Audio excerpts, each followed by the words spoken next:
Salut, salut! Aujourd'hui on se retrouve pour le club lecture du mois de septembre.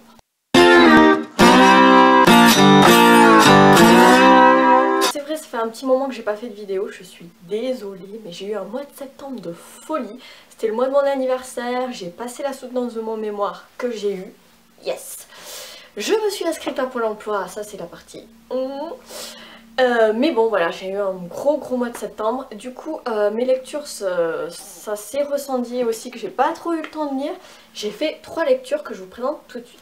Alors j'ai commencé mon mois de septembre en lisant L'assassin habite au 21 de S.A. Stillman aux éditions Le Livre de Poche.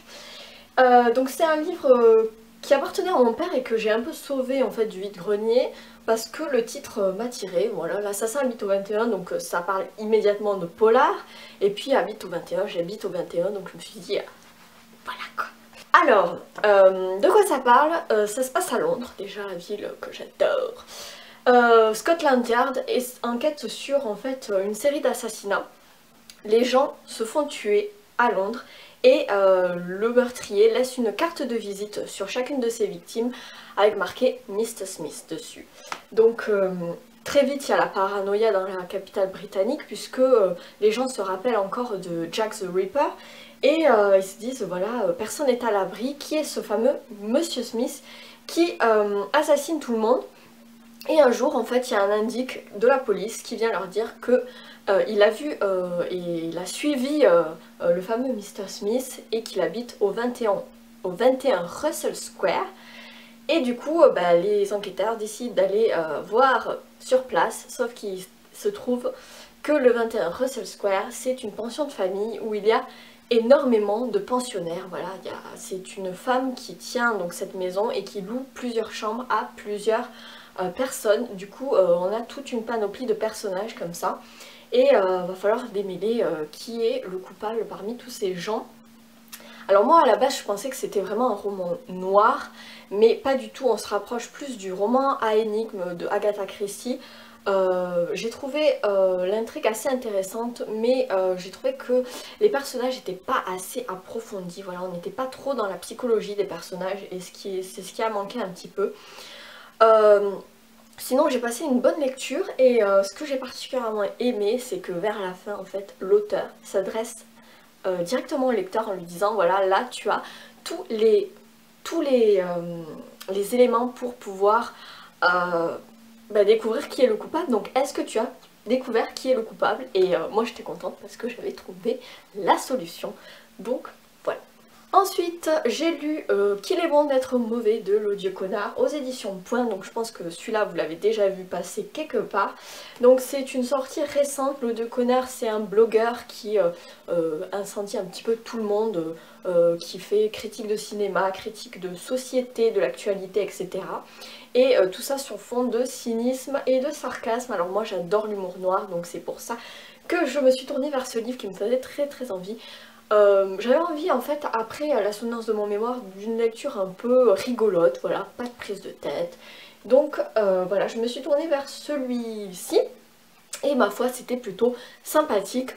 C'est sous forme de billets, un peu de blog, voilà. Et ça me fait un peu penser à La femme parfaite est une connasse dans la forme, pas dans le fond, hein, soyons clairs. J'ai passé un bon moment de lecture, j'ai pas tout lu immédiatement, ça se lit petit à petit, mais j'ai trouvé que parfois c'était pas encore assez cynique à mon goût. Moi j'adore l'humour noir et voilà, c'était encore un petit peu light pour moi, mais sinon j'ai adoré notamment la page Facebook de Sauron, j'étais morte de rire, c'était vraiment très drôle. Donc voilà, si vous voulez une petite lecture détente, voilà, ça se lit très bien dans les transports en commun, ce genre de choses, voilà, je vous le conseille.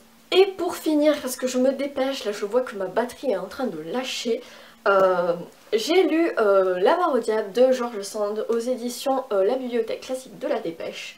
Donc c'est la première fois que je lisais un George Sand, donc pour ceux qui le savent ou pas, George Sand n'est pas un homme mais c'est une femme, c'est Aurore Dupin qui a pris ce pseudonyme parce qu'à l'époque, au 19e siècle, être une femme auteure c'était pas toujours très bien vu, donc c'est pour ça qu'elle a choisi un nom d'homme.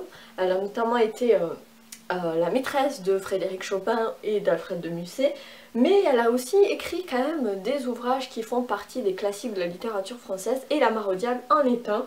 Donc moi c'était la première fois que je lisais cet auteur, et j'avais très envie de découvrir sa plume, que j'ai trouvée assez belle, assez féminine, enfin on est vraiment dans le romantisme 19e, etc. J'ai adoré l'introduction avec les références au graveur Holbein, un graveur de la Renaissance qui faisait des scènes macabres là.